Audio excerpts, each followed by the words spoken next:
The gathering had been Priya's idea. She was always the one who loved bringing the family together, arranging the chairs just so, ordering too much food, making sure everyone had a drink in their hand before she allowed herself to sit down. That was Priya. Warm, organized, the kind of woman who remembered everyone's allergies and sent birthday cards 3 days early so they'd arrive on time. My wife of 11 years. Mother of our 2 children. The woman I had built my entire adult life around. It was a Sunday afternoon in late October, one of those days where the light turns golden and heavy and settles over everything like a blanket. My parents had driven up from Pune.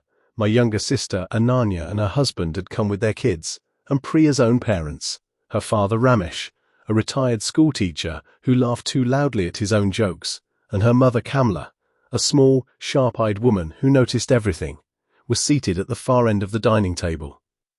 We were 12 people in total, crammed into our living room with extra chairs pulled from the study, plates balanced on knees, the television on mute in the corner, showing a cricket match. Nobody was really watching. The occasion was nothing specific. That was the beauty of it, Priya had said when she planned it 2 weeks earlier. Just family. Just us. We don't need a reason. I had agreed. I was happy. I remember being genuinely, uncomplicated happy that afternoon, the kind of happiness that doesn't announce itself but just sits quietly in your chest while you look around a room full of people you love. The food had been cleared. My father was in the middle of a story about a neighbor's dog. The children had disappeared upstairs. And then my sister Ananya, who had been scrolling through her phone, looked up and said, "Oh, we should watch the Mehta party video." Priya, you were there, weren't you? Nikhil Mehta sent it to the family group last week. Priya was sitting across from me, a cup of chai halfway to her lips. She smiled. "Yes, I was there for a bit. It was a good evening." "Let's put it on the TV," Ananya said, already standing. "It'll be funny." Half the family was there. I picked up the remote. Priya said nothing. There was no reason she should have. I cast Ananya's phone to the screen, and the video started. The Mehta party had been 3 weeks earlier, a Diwali celebration thrown by Nikhil Mehta, who was the kind of man who made parties feel effortless because he spent an uncomfortable amount of money making them look that way. String lights everywhere, a live ghazal singer in the courtyard, catered food from a restaurant none of us could normally afford to visit. Nikhil was a distant cousin on my father's side, successful in ways that made other men slightly uncomfortable. Real estate, some investments, a car that cost more than our apartment had 10 years ago. He was charming. Everyone said so.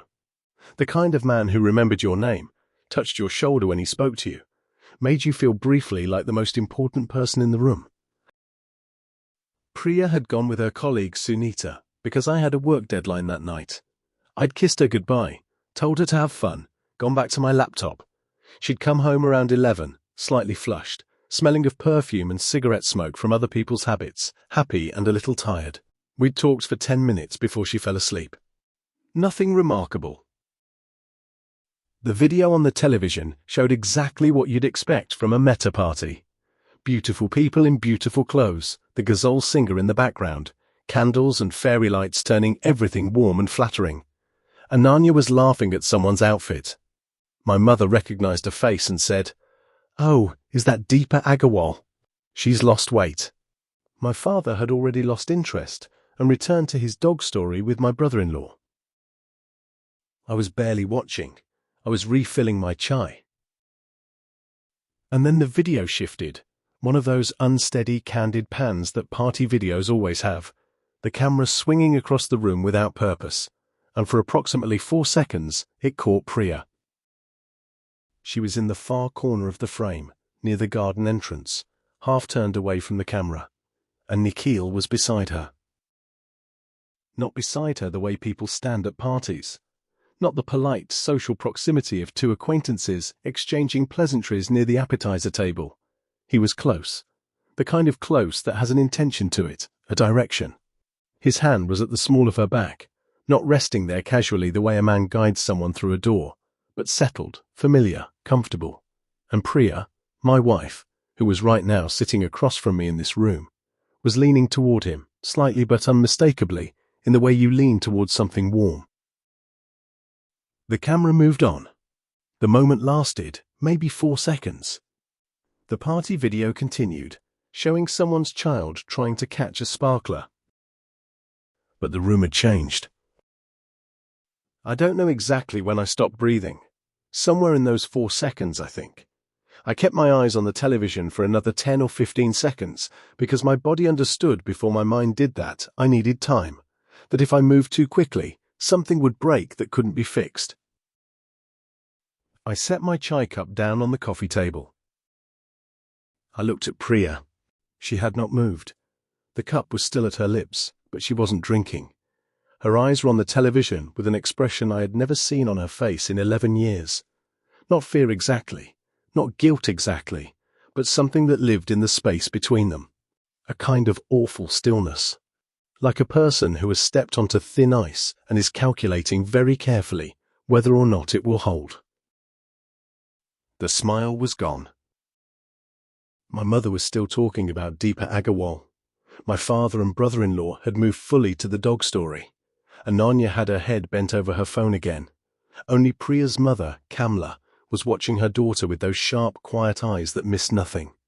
I saw Kamla's gaze move from the television to Priya's face, then to my face, and then she looked down at her hands with the studied blankness of a woman who has decided, in an instant, that she will pretend she saw nothing. Nobody said a word. The video continued playing. 30 more seconds of sparklers and laughter and the ghazal singer taking a bow. And then it ended, and Ananya said, "That looked like a gorgeous party." And my father said, "Nikhil always goes overboard." And the room breathed again, and the conversation moved on, the way rivers move around stones naturally, without acknowledging the obstacle. But Priya and I were looking at each other across the living room. Her eyes were asking me something. Not quite a question, more like a plea. The panic was there, naked and unmistakable, and I knew in that moment, with the certainty of a man who has just watched his world quietly reorganize itself, that what I had seen on that screen was not innocent. You don't look like that about innocent things. You don't go still like that, like a woman bracing for impact, if there's nothing to brace for. I looked away first. I picked up my chai and finished it. And I said something to my father about the dog story, and I heard my own voice working correctly. The right words, the right tone, even a small laugh at the right moment. While somewhere underneath all of it, something was quietly, irreversibly breaking. The family left by 7. Priya's parents were the last to go. Ramesh shook my hand and told me the food had been wonderful. Kamla hugged Priya for a moment longer than usual, and I watched Priya close her eyes during that hug, and I thought, she knows, her mother knows. Then they were gone, and the door clicked shut, and the house went quiet in the way houses go quiet when 12 people have just left them, a loud, echoing silence full of the ghost of noise. Priya was collecting cups from the coffee table. Her back was to me. For a moment I just stood in the hallway watching her. She was wearing a yellow salwar kameez she'd put on because it was her mother's favorite color on her. Her hair was pinned up loosely. She moved around the living room the way she always moved, efficiently, gracefully, the hostess instinct never fully switching off. Stacking plates, straightening cushions. Priya. She stopped. She didn't turn around immediately.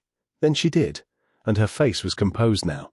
The panic replaced by something carefully neutral, the expression of a woman who has had 20 minutes to prepare. "The children are upstairs," she said. "I know. We should talk after they're asleep." "Yes." She nodded once and turned back to the cups, and I went upstairs to help the children with their baths and their bedtime routines. I read my daughter Mira her 3 pages of Harry Potter, the same 3 pages we'd been reading every night for a month, because she kept falling asleep before we could progress. I tucked my son Kabir in and listened to his elaborate theory about why his school's cricket team would win the inter-school tournament. I said goodnight. I turned off the lights. I stood in the hallway outside their rooms for a moment, listening to the silence of two sleeping children, and I tried to hold myself together with the specific, desperate determination of a man who knows that whatever comes next will require him to be standing upright. Priya was in our bedroom when I came down. She was sitting on the edge of the bed, still in the yellow salwar, her hands in her lap. She'd taken her hair down. She looked younger without it pinned up. She looked like the woman I had married, which was the cruelest thing about the moment. I sat in the chair by the window. We were 6 feet apart. "How long?" I said. She closed her eyes. "Vikram." "How long, Priya?" A long silence. Outside, someone's car was pulling out of the colony, headlights sweeping briefly across our curtains. 4 months, she said. 4 months. I let that settle. I didn't say anything for a while because I was doing the arithmetic, going back 4 months and asking myself what I had been doing, what we had been doing, what Sunday mornings and Friday evenings and regular Wednesday nights had looked like 4 months ago. The answer was ordinary. Everything had looked ordinary. We had argued about the children's school fees and laughed at a television show and gone to her colleague's wedding and bought new curtains for the study. 4 months of an ordinary life, unfolding parallel to something else entirely. Were you going to tell me? She looked at her hands. I don't know.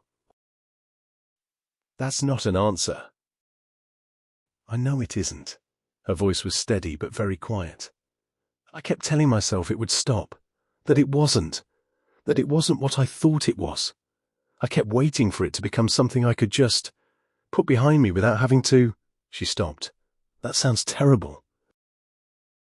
Yes, I said. It does. She flinched. I watched her flinch and felt, simultaneously, the urge to reach for her and the urge to be very far away from her, and both of those urges cancelled each other out, and I stayed in the chair. Is it over? I asked. Another silence. Longer this time. Vikram, Is it over, Priya? It's a simple question. It's not a simple question, she said, and her voice finally broke on the last word, and she pressed her hand to her mouth. I know that's not what you want to hear. I know. But I can't. I won't lie to you more than I already have. I stood up. Not out of anger. Anger would come later, I knew, in waves, for a long time. But in that moment, I stood up simply because I needed to be somewhere that wasn't that chair, in that room, 6 feet from the woman who was telling me that the answer was not yes, that it was not over. That 4 months of something had accumulated into a weight she didn't know how to set down. I walked to the window. The colony was quiet. Someone had left a bicycle leaning against the gate across the street. A dog was moving in the shadows near the park. I need you to tell me what this is, I said, without turning around. Not what it was, what it is, right now, tonight. I need to know what I'm actually dealing with. I heard her exhale behind me, a long, ragged breath. I don't know, she said. I know that's the worst thing I can say to you, but I don't know, and I think I owe you the truth more than I owe you a comfortable answer. I turned around. She was looking at me, not with the calculated neutrality from before, not with the panic from the living room, but with something raw and frightened and more honest than anything she'd said yet. She was afraid. Not of what I might do. I think she knew me well enough to know the kind of man I was. She was afraid of herself, of the fact that she had arrived at this moment in her life without a map. That, strangely, was the thing that hurt the most. Not Nikhil, not 4 months, not even the party video, the 4 seconds of his hand at her back, and her leaning toward warmth that was not mine. What hurt the most was that she was sitting on our bed, in her mother's favourite colour, genuinely not knowing. After 11 years. After Mira and Kabir and new curtains for the study and 100 ordinary Wednesdays. She had arrived at one lie, and she had no idea how to come back from it, and neither did I. I slept in the study that night. Not dramatically. I took a pillow, told her quietly, and closed the door. I didn't sleep for most of it. I lay in the dark and went through the recent months the way you go through a room after a break-in, looking at everything differently, trying to see what had been moved, what was missing, what had been replaced by a replica so convincing you hadn't noticed. There were things, in retrospect. A phone held at a different angle, an evening out that ran later than expected, with an explanation I had accepted because I had no reason not to. A small shift in the texture of her attention, not withdrawn exactly, but distributed somewhere I couldn't locate. I had noticed these things the way you notice a door left open in your house, briefly, without alarm, and then moved on. I thought about calling my brother. He lived in Bangalore, and we weren't close in the confiding sense, but he was solid and sensible and wouldn't panic. I didn't call him. It was 2 a.m, and whatever I said could not be unsaid, and I needed more time before I involved another person in the wreckage of this. I thought about Nikhil, my cousin, a man I had watched grow up at family functions, whose wedding I had attended 9 years ago, whose wife, a gentle, quiet woman named Sonal, I had spoken to last Diwali about her passion for pottery. I felt something about Nikhil that I didn't have clean words for. Not quite rage. Something colder and more precise, like the feeling of understanding exactly how something broke. But mostly, I thought about Priya. About the woman I had married, and the marriage I thought I'd had, and the enormous and vertiginous question of whether those things were different from each other, and how different, and since when, about whether a marriage is the life two people believe they're living together, or whether it's something else, something more structural, underneath the ordinary days, that survives or doesn't survive, depending on what the underneath is made of. I didn't have answers. I had a study, and a pillow, and a door between me and the woman I loved, and the particular loneliness of a man who has found out that his life is larger and stranger than he believed it was. In the morning, I made tea for both of us. I don't know why. Muscle memory, perhaps. 11 years of tea in the morning, and my hands knew what to do, even when the rest of me didn't. She came out of the bedroom at 7, hair loose, eyes that hadn't slept. She stopped when she saw the 2 cups on the kitchen counter. Something crossed her face. Something complicated and grieving and grateful all at once. She sat at the kitchen table. I sat across from her. The children can't know, I said. No, she agreed immediately. Of course not. And I need time to figure out what I want, what we're doing. She nodded. Her hands were wrapped around the cup. Outside the kitchen window, the building's garden was bright with morning light, and a myna bird was doing something loud and important in the guava tree. I'm going to ask you one thing, I said, and I need you to answer it honestly, even if the honest answer is something you think I don't want to hear. She looked at me, waiting. Do you still want this? I said, not out of guilt, not because of the children, or the life, or because it's easier. Do you actually want this marriage? The silence that followed was long enough that I felt the answer in it before she spoke. But she didn't give me the silence for an answer.